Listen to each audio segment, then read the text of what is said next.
औज़ु बिल्लाहि मिनश्शैतानिर्रजीम बिस्मिल्लाहिर्रहमानिर्रहीम। अस्सलामु अलैकुम अहबाब ज़ी वक़ार, आप देख रहे हैं उर्दू आबशार। उर्दू आबशार में हम आपको दिल से खुश आमदीद कहते हैं। प्यारे दोस्तों, अगर आपको उर्दू आबशार चैनल पसंद आ रहा है तो लाइक, कमेंट और शेयर करें। और अगर अभी तक आपने उर्दू आबशार को सब्सक्राइब नहीं किया तो वीडियो के नीचे मौजूद सब्सक्राइब वाले रेड कलर के बटन को क्लिक करके सब्सक्राइब कर लें और साथ ही बेल वाले आइकॉन को भी ज़रूर क्लिक करें ताकि हम जो भी नई वीडियो बनाएं तो वो सबसे पहले आपको मिल जाए। प्यारे दोस्तों, अगर आप भी अपने नाम का मतलब जानना चाहते हैं या नाम के पहले हर्फ से अपना मिजाज जानना चाहते हैं तो वीडियो के नीचे अपना नाम कमेंट करें। हम जल्द ही आपके नाम की खूबसूरत वीडियो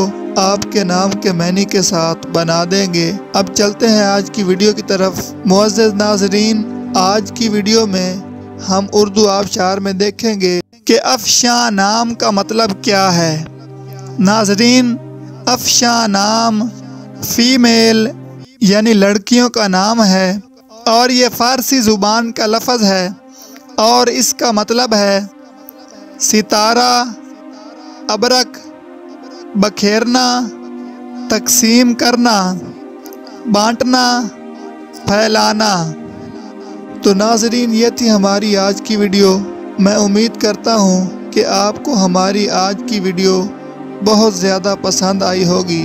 अगर आप भी अपने नाम का मतलब जानना चाहते हैं तो इस वीडियो के नीचे कमेंट करें। हम इसी तरह की खूबसूरत वीडियो आपके नाम के मैनी के साथ बना देंगे। नाज़रीन, अगर आपको ये वीडियो पसंद आई है तो इसके नीचे कमेंट करें, लाइक और शेयर करना बिल्कुल ना भूलें और इसके साथ साथ सब्सक्राइब भी ज़रूर करें ताकि हमारी आने वाली तमाम नई वीडियोज़ आप तक आसानी से पहुंचती रहें। वीडियो देखने के लिए बहुत शुक्रिया। अल्लाह हाफिज़।